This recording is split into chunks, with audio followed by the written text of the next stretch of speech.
నేనేమంటున్నా అంటే ఐటీఐఆర్ అప్పుడు బీఆర్ఎస్ నువ్వు బీజేపీ వాళ్ళు అవసరం లేదు. ఇప్పుడు బీజేపీ వాళ్ళు ఇస్తలేరు అనుకో, బీఆర్ఎస్ కేసీఆర్ గారిని కేటీఆర్ గారిని హరీశ్రావు గారిని ఏమడుగుతున్నా, మీరు 4-5 సార్లు వాళ్ళకు ఓటేసారు కదా, రాష్ట్రపతికి ఉపరాష్ట్రపతికి ఓట్లు రద్దప్పుడు మళ్ళీ మీరు నల్ల చట్టాలప్పుడు ఇవన్నీ ఓట్లు వేసారు కదా వాళ్ళకు, మీ ఎంపీలు బీఆర్ఎస్ ఎంపీలు వేసారు కదా. మరి ఈ ఓట్లు మీరు వేసేటప్పుడు వాళ్ళు వద్దని లేదు, వాళ్ళు మిమ్మల్ని మీ ఎమ్మడివాడు వేయించుకున్నారు. మరి ఆ ఓట్లు వేసేటప్పుడైనా మాకు ఐటీఐఆర్ ఇవ్వండి అని మీరు ఎందుకు ప్రధానమంత్రిని అడగలేదు? అంటే మీ సొంత ఎజెండా పెట్టుకొని ఓట్లు వేసినట్ట. అంటే రాష్ట్ర ప్రజలు చదువుకునే వ్యవస్థ, చదువుకున్న వాళ్ళ కోసము ఉద్యోగాల అవకాశాలు ఇప్పించాలి, ఐటీఐఆర్ తీసుకురావాలని ఆ రోజు వాళ్ళు ఈ ఆలోచన చేయకపోవడం నిజంగా దురదృష్టకరం. కానీ సరే, ఇప్పుడు బీఆర్ఎస్ లేదప్పా, అది వాళ్ళ పని ఒడిచిపోయింది. ఇప్పుడు అపోజిషన్ పార్టీలు ఉన్నారు, వదిలేండి వాళ్ళని. ప్రస్తుతానికి ఇప్పుడు లేరు వాళ్ళ ఫీల్డ్లో, కథం ఇప్పుడు వదిలేయండి. కానీ ఇప్పుడు సెంట్రల్లో బీజేపీ గవర్నమెంట్ ఉన్నది, ఇక్కడ 8 మంది ఎంపీలు తెలంగాణలో ఉన్నారు.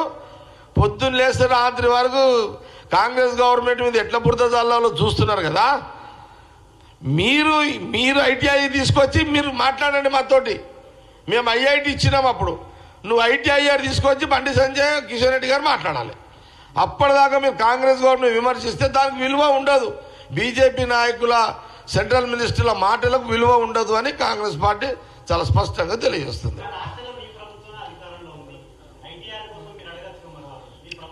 నేను అడుగుతున్నా కదా, ఇంకే కాదు నీకు, నేను అడుగుతున్నా కదా.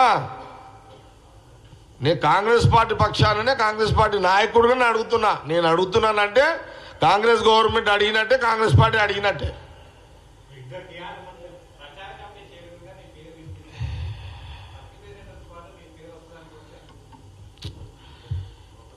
ఇప్పుడు ఏ కమిటీ అవుతుందా, ఏ కమిటీ అవుతలేదా నాకు తెలియదు. నా అంతటా నేను ఏ కమిటీలకు కావాలని నేను అడగను. జగ్గారెడ్డికి అవసరం, పలానా దగ్గర అవసరం అనుకుంటే అధిష్టానమే డిసైడ్ చేసుకుంటుంది. జగ్గారెడ్డి అవసరం ఉన్న రోజు అధిష్టానం, ఢిల్లీ అధిష్టానమే పిలిపించి పని అప్పచెప్తుంది. నాకు ఏ పోస్టులున్నా లేకపోయినా, ఏ బాధ్యతలున్నా లేకపోయినా, నేను గెలిచినా ఓడినా గెలిచినా ప్రజల కోసము రాజకీయంగా రాష్ట్ర రాజకీయాలు ఎప్పుడూ లైవ్లోనే ఉంటా. ఇక దానికి జగ్గారెడ్డి పక్కకు తోకలు తొండలు లేకుండా ఉంటా. తోక వస్తే పెట్టుకుంటా, రాకపోయినా టెన్షన్ పడేది లేదు. దాని మీద పెద్ద ఆలోచన చేయ. నేను అన్నాను అట్లా. అధిష్టానం ఏఐసిసి రాహుల్ గాంధీ గారు, ఖార్గే గారు, వాళ్ళ వల్ల జగ్గారెడ్డిని ఎక్కడన్నా బాధ్యతలు అప్పచెప్పి పని తీసుకుంటే బాగుంటుంది అని అనుకుంటే ఇప్పుడు పెడతారు. ఇప్పుడు ఎమర్జెన్సీ లేదులే, టైం వచ్చినప్పుడు పెడదామన్నప్పుడు టైం వచ్చినప్పుడు పెడతారు. జగ్గారెడ్డి గురించి ఢిల్లీకి, అధిష్టానానికి, రాహుల్ గాంధీ గారికి, ఏఐసిసికి తెలుసు. ఈ రాష్ట్రంలో మా పార్టీ నాయకులకు కూడా తెలుసు. కాబట్టి పోస్టు బాధ్యతలు దీని మీద మనం అడిగి తీసుకునేది కాదు. వాళ్ళు ఇస్తే పని చేసే సిస్టమ్ ఉంటుంది. జగ్గారెడ్డి బాధ్యతలు అప్పచెప్తే పని చేస్తాడు, అడిగి తీసుకునే సాంప్రదాయం నా దగ్గర లేదు. కాబట్టి ఈరోజు ఐటీఐఆర్ అనేది మనకు ప్రధానమైన ఎజెండా. బీజేపీ రోజు మాటలు నడుపుతున్నారు, కోతలు ఎక్కువ పని తక్కువ వాళ్ళది. విన్నారా? బండి సంజయ్ గారిది, కిషన్ రెడ్డి గారి కోతలు ఎక్కువ పని తక్కువ. అదే అంటున్నా,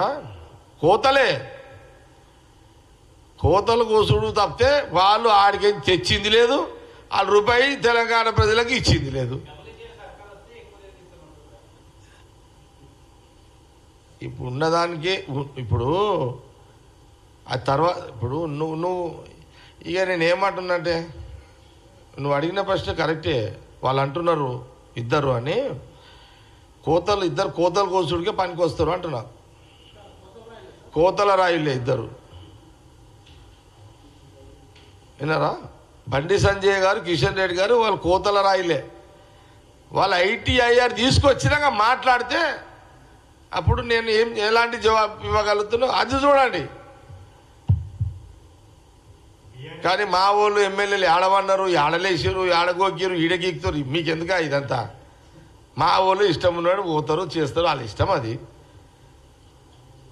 మీకెందుకు టెన్షన్ ఇదంతా?